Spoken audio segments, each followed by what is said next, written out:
Salut à tous, c'est Nico, j'espère que vous allez bien, moi ça va super bien. Vous êtes très nombreux à me poser des questions sur les trottinettes électriques. Et il y a une question qui revient souvent, hein. Nico, comment tu fais pour être aussi beau gosse? Ah non, attendez, c'est pas celle-là. Pardon, excusez-moi. Nico, c'est quoi la meilleure trottinette électrique? Alors pour répondre à cette question, je suis obligé de vous en poser plusieurs à mon tour, hein. Tu mesures combien? Tu pèses combien? Quel est le type de trajet que tu prévois de faire? C'est quoi ton budget? Quel est le code de ta carte bleue? Oui, je sais, je tutoie très facilement tout le monde. Bon, en gros, il n'y a pas une trottinette parfaite, hein. La meilleure trottinette électrique pour vous, c'est celle qui sera adaptée à votre taille, à votre poids, au trajet que vous allez effectuer. Entre 2 km en ville et 20 km sur plusieurs types de terrains à avaler chaque jour, et c'est pas du tout pareil, hein. Donc je vais pas vous conseiller la même trottinette dans les deux cas. Et puis il y a aussi une question de physique, hein. Oui, je sais, je suis beau gosse, mais je parlais pas de ça en fait. Ce que je veux dire, c'est que quand on est grand ou quand on a pas mal de poids à déplacer, et ça peut être les deux à la fois d'ailleurs, il faut une trotte solide avec beaucoup de puissance. Et attention, une trottinette puissante, c'est pas une trotte qui est faite pour aller vite. En France, on doit pas dépasser les 25 km/h sur la route. En revanche, une trotte avec un moteur de 500 watts, c'est super bien parce qu'elle va beaucoup plus facilement monter des côtes et sa batterie va forcément être plus endurante et encaisser plus facilement des terrains plus difficiles. Et c'est totalement le cas de la trotte électrique dont on va parler aujourd'hui et qui est là juste derrière moi. Sur le papier, la Kugo G-Max est vraiment super impressionnante et on va donc commencer par ouvrir ce carton et découvrir la toute dernière Kugo. Bon voilà, ça y est, on est dans une salle où il y a un petit peu de place parce que j'avais besoin de place pour ouvrir ce gros carton et c'est parti. Ouh, magnifique carton noir. Je viens de percuter sur la taille des roues et waouh, la largeur du plateau, c'est impressionnant. Polystyrène, polystyrène, elle a l'air très grosse, hein. Ok, je vous confirme, c'est un monstre. Ah, attendez, faut que je comprenne comment ça se déplie. Ah, ça y est, je crois que j'ai compris. Voilà. Et ensuite, on le baisse. Là, j'ai tourné la trotte pour que vous puissiez voir comment ça fonctionne en fait. Là, il y a marqué on, ça veut dire que si je suis comme ça, je peux relever ça et plier la trottinette. Voilà, le truc est bloqué.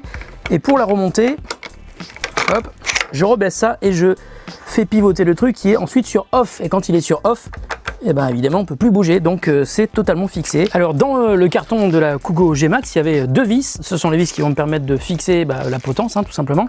Il y avait aussi un magnifique kit de clés. Alors ce sont des grosses clés Allen, voilà, superbe. L'adaptateur secteur qui est pas très gros et puis un adaptateur pour pompe à vélo, donc qui va vous permettre de gonfler la Kugo G-Max parce qu'elle a des pneus gonflables mais qui sont quand même énormes. Et justement, les clés Allen vont me permettre de visser cette petite vis, donc on va trouver la bonne. Voilà, on va faire en sorte que la roue soit bien droite et que le guidon soit aussi le plus droit possible et on va mettre les petites vis. Voilà, c'est exactement le même système que sur la Xiaomi M365. Donc voilà, le magnifique guidon, c'est vrai qu'il est très beau, un très design de la Kugo G-Max. Donc à gauche, on a un vrai frein mécanique qui active un frein à disque à l'arrière. Ensuite, il y a une sonnette qui est ma foi super puissante. Voilà, ça casse les oreilles même. Ensuite, sur la partie droite, on a un petit système d'accélération. C'est bizarre, le truc qui revient pas automatiquement. Ok, bon, je sais pas si ça va bouger pendant qu'on roule.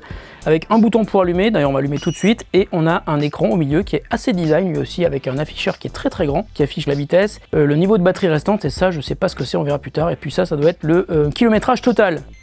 Si je passe en vitesse 2, je suis en vitesse 2. Si je passe en vitesse 3, je suis hors la loi. On en reparlera. À mon avis, on va rouler en vitesse 2 maximum, hein. On verra ce que ça donne. À mon avis, c'est 25 km/h, ce qui est la limite autorisée sur la route en France. Quand on freine, on a le feu de stop qui clignote et puis on a le frein à disque qui se met en marche.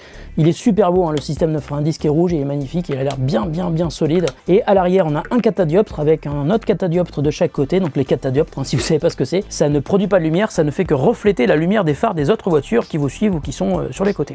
Tiens, regardez, un truc assez intéressant, c'est un petit détail mais je trouve ça assez génial. Le système pour gonfler la roue, il sort bien de la roue et il suffit de dévisser ça, hop, et on met l'adaptateur pour la pompe qui est livré avec, mais ça permet aussi de gonfler sa trottinette avec une pompe électrique par exemple. Ça c'est bien pratique, ça vous intéresse, je vous mets un lien dans la description de la vidéo. En tout cas, bien vu pour gonfler les roues. Et puis à l'avant, on a aussi un autre catadioptre, hein, sur le côté, il y a le même de l'autre côté et cette roue qui est toujours hyper énorme, moi ça m'impressionne. Puis un autre truc qui m'impressionne aussi, c'est le plateau central. Je sais pas si vous voyez, attendez, je vais mettre comme ça, je monte un pied, je peux mettre un deuxième pied. Bon, je sais, j'ai des chaussures de moto, mais c'est juste pour vous dire que je peux mettre mes deux pieds en parallèle, c'est incroyable. Et puis je sais pas si vous avez vu la taille de la béquille, c'est un truc qui est hyper massif. Bon, elle bouge un peu, je pense que je la revisserai. Ça, donc c'est le port de charge, bon ça c'est pas mal, mais c'est quand même indispensable. En revanche, ça c'est vraiment une super bonne idée, hein. Ça c'est un système qui vous permet d'insérer un cadenas pour accrocher votre trottinette. Il y en a jamais en fait sur les trottinettes. Donc sur une trottinette qui vaut quand même aller entre 5 et 800 balles suivant l'endroit où vous allez l'acheter et suivant le code promo que vous avez utilisé, et je trouve que c'est une super bonne idée d'avoir mis ça parce qu'on n'a pas envie de se la faire piquer. Bon, mais voilà, j'ai envie de vous dire qu'est-ce qu'on attend pour aller l'essayer maintenant. maintenant, hein, il fait beau, il y a de la route, il y a de l'énergie, il y a une belle trottinette et il y a quelqu'un qui a envie de la tester. Alors c'est parti, on va voir ce que ça donne la G-Max sur la route et on va essayer évidemment de rouler à maximum 25 km/h. Même si je sais que ça va être tentant de rouler plus, mais c'est interdit, je vous le rappelle. Allez, on y va!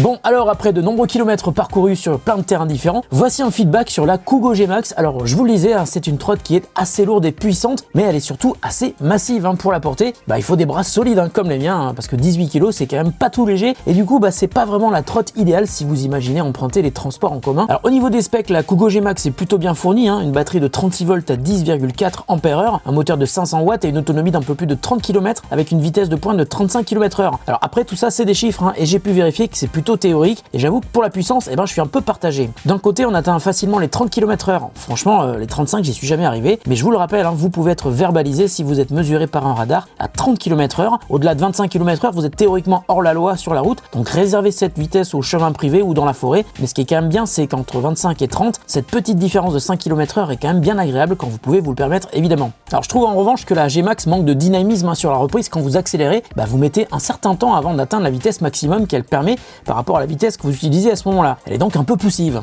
En vitesse 2, on plafonne à 25 km/h, donc on reste dans la limite légale, et finalement, il vaut mieux conduire en vitesse 2 parce que d'une part, on roule à la vitesse maximum autorisée, et d'autre part, vous aurez le temps de réagir en cas d'urgence. Si la limitation a été placée à 25 km/h, c'est pas par hasard. Hein. En revanche, le frein est très puissant, suivant le terrain sur lequel vous roulez, vous risquez même le dérapage. Il n'y a pas d'ABS, ça par contre, c'est un peu dommage. Ah oui, quand même. Bon alors il y a quelques trucs que j'ai quand même pas trop aimé hein, sur cette trotte, et dans le but d'être toujours honnête avec vous, il faut quand même en parler évidemment. Par exemple, l'écran qui est pourtant gigantesque est totalement illisible en plein jour. Quand vous roulez, il faudra presque cacher la lumière du jour avec votre main pour arriver à lire la moindre information sur l'écran. Ensuite, la béquille, même si elle est solide, est vraiment mal foutue et pas du tout adaptée au poids et à la taille de la trottinette, ou en tout cas, son placement a été très mal conçu. Si vous ne tournez pas le guidon à fond quand vous posez la béquille, la trotte risque de tomber à tout moment parce qu'elle sera beaucoup trop droite. Ça m'est arrivé plein de fois, et vu le poids de l'engin, il vaut mieux éviter de la faire tomber à côté d'objets fragiles. Et enfin, il y a un dernier truc qui m'a déçu, c'est la recharge qui est super longue. Hein. Il faut compter 6 heures pour la recharger entièrement. Je trouve que c'est vraiment pas terrible, surtout quand on sait que l'autonomie ne dépasse pas les 30 km. Mais bon, heureusement, il y a plein de points positifs sur la G-Max, à commencer par sa puissance de 500 watts. Alors je l'ai testé dans une côte à côté de chez moi, et franchement, je l'ai trouvé super à l'aise pour remonter une route bien ardue avec laquelle la Xiaomi Scooter Pro avait beaucoup plus de mal. Ensuite, les roues sont super agréables. Elles sont d'une taille de 10 pouces, elles sont très larges, donc bien adaptées à du tout-terrain, et vous permettent donc d'être très à l'aise à peu près partout. Et le plateau central est vraiment super large, et vous aurez donc la place de mettre vos pieds côte à côte, et c'est assez rare sur une trottinette électrique de cette gamme. De manière générale, la construction et les finitions sont super solides. La G-Max est d'ailleurs constituée d'un alliage en magnésium, là où la plupart des trottinettes sont en alu. Donc en gros, une trotte super confortable, agréable pour rouler pendant longtemps et bien adaptée à des personnes plutôt grandes ou un peu massives. Hein. Elle supporte en effet jusqu'à 100 kg de charge sans problème. Alors pour finir, je voudrais en remettre une couche sur la loi qui entoure les trottinettes électriques, et je pense que c'est un truc que les mecs qui parlent de ce genre de trottinette sur YouTube oublient d'évoquer, ce qui est quand même loin d'être un détail. Alors avec la Kugo Max, vous risquez d'avoir un problème avec votre assurance. Si vous utilisez un véhicule qui va à plus de 25 km/h, il doit être immatriculé, avoir un rétroviseur, et je pense donc que vous aurez du mal à faire assurer la Kugo G-Max parce qu'elle ne respecte pas la législation française en termes de vitesse. Donc en gros, pas d'homologation, donc pas d'assurance possible. Donc si je l'ai testé et que je fais cette vidéo aujourd'hui, c'est pour vous dire ce que j'en pense, mais perso, je pense que je roulerai pas avec la Kugo Max, je serai pas assuré parce que je serai pas rassuré. En revanche, si vous avez un énorme jardin ou une propriété privée, genre un grand parc, là vous pouvez faire ce que vous voulez, mais sur les routes, en ville comme à la campagne, vous aurez peut-être l'occasion d'avoir le besoin de vous expliquer avec les forces de police. Ah, il y a quand même un autre truc sympa sur cette trottinette, c'est l'application mobile de Kugo. Non mais je pense qu'il faut quand même leur dire la vérité, parce que sinon on va leur faire croire des choses et qui sont pas du tout vraies. Alors attendez, il faut que je vous dise un truc à propos de l'application. C'est vrai que sur l'application, on peut avoir la possibilité de passer du mode 1, 2 ou 3, et on peut aussi avoir en temps réel la vitesse affichée sur la trottinette. Alors c'est bien parce que sur l'écran on n'y voit que dalle, donc il suffit d'accrocher le smartphone ici et vous aurez les indications qui seront beaucoup plus visibles. Ici on a le niveau de batterie, le nombre de kilomètres effectués pendant votre session et puis le nombre de kilomètres total. Ici on peut l'éteindre, on peut aussi allumer le phare et on peut aussi bloquer la trottinette. Ça veut dire que même si elle est allumée, elle pourra pas partir. Donc là, elle est bloquée, du coup, elle partira pas.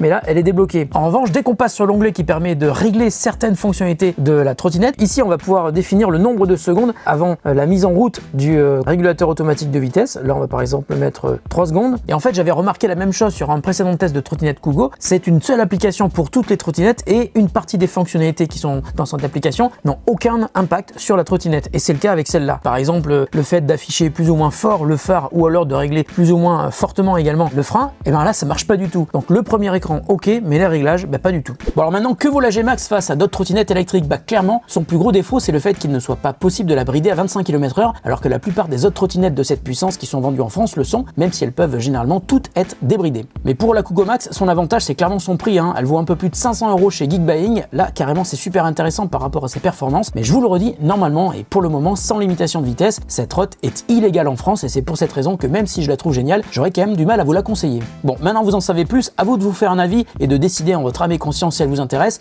Et si c'est le cas, je vous mets un lien dans la description de la vidéo. Le prix est canon, la livraison est rapide, mais encore une fois, attention à vous. La vidéo est terminée, j'espère qu'elle vous a plu. On se retrouve très bientôt pour une autre vidéo qui n'aura sans doute rien à voir avec celle-ci. Surtout, n'oubliez pas de vous abonner et d'activer la cloche de notification pour être averti de toutes les vidéos que je sors. Vous risqueriez de rater des vidéos carrément sympas. Salut à tous et merci de votre fidélité.